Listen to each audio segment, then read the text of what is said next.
Sur Terre maintenant, il y avait principalement Déméter, alias Cérès, la déesse du blé, et Dionysos ou Bacchus, le dieu du vin. Et je leur consacrerai à chacun un petit épisode tant ils étaient importants pour les Grecs puis les Romains. On peut également citer Pan, fils d'Hermès, le messager des dieux.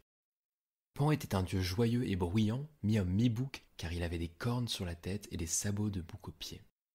C'était donc le dieu des bergers et aussi le compagnon des nymphes des bois. C'était aussi un musicien qui jouait merveilleusement de sa flûte de roseau, la fameuse flûte de Pan. Certains disent que c'est Hermès qui l'inventa, quand d'autres affirment que la déesse Syrinx, l'autre nom de la flûte de Pan, fut transformée en roseau afin d'échapper à Pan qui la poursuivait. Pour se consoler, il assembla quelques tiges de roseau et donna naissance à la flûte. Il était en effet constamment amoureux d'une nymphe ou d'une autre et avait un grand appétit sexuel, mais sa laideur ne jouait malheureusement pas en sa faveur.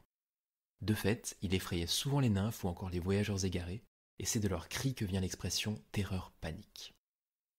Et tout comme lui, les satyres étaient des hommes boucs qui vivaient dans des lieux sauvages et faisaient partie du cortège de Dionysos, le dieu du vin. Cortège dans lequel se trouvaient également les Ménades, appelés Bacchantes par les Romains. Deux autres dieux étaient populaires, Castor et Pollux, tous deux fils de Léda, symbole de l'amour fraternel et protecteur des marins. Léda, la femme du roi de Sparte, eut avec lui deux enfants mortels, Castor et Clytemnestre, la future femme d'Agamemnon, et deux enfants de Zeus, qui se transforma pour l'occasion en cygne pour la séduire, qui s'appelaient Pollux et Hélène, celle de Troie. Après la mort de Castor, poignardé par un berger, son frère Pollux inconsolable demanda à Zeus de mourir, et le dieu lui offrit alors de partager l'immortalité avec son frère. Ainsi ils ne se quittèrent plus et passaient ensemble un jour dans le Hadès, les enfers, et le jour suivant dans l'Olympe. Un manège enchanté. Cependant, une autre version raconte qu'au contraire, ils ne se rencontreront plus jamais, mais se trouveront alternativement sur Terre puis dans l'Olympe. Et ce sont également eux qui délivrèrent Hélène, encore enfant, enlevée par Thésée. Les centaures étaient eux des créatures sauvages, mi-hommes, mi-chevaux, dont le plus connu était Chiron, ou Chiron, réputé pour sa sagesse et sa bonté, contrairement aux autres centaures. On lui confia entre autres l'éducation d'Achille, ou encore du grand médecin Esculape, mais Hercule, un de ses anciens élèves, le blessa un jour par accident, et bien qu'immortel, il demanda à Zeus de mourir plutôt que de vivre à jamais dans la souffrance. Il y avait aussi les trois Gorgones, avec leur chevelure de serpent, et dont seule Méduse était mortelle.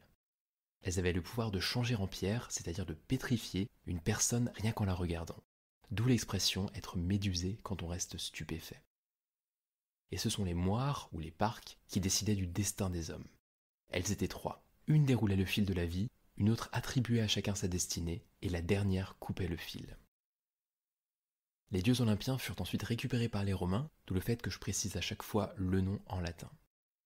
Les Romains assimilèrent en fait leur divinité aux dieux grecs, car leur divinité, qui s'appelait les Numina, n'avait de toute façon pas beaucoup de personnalité, et eux voulaient surtout des dieux utiles.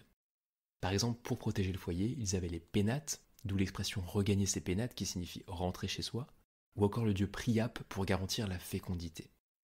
Et il y avait aussi les mânes qui étaient les âmes des justes passés dans le Hadès et qu'on honorait comme il se doit.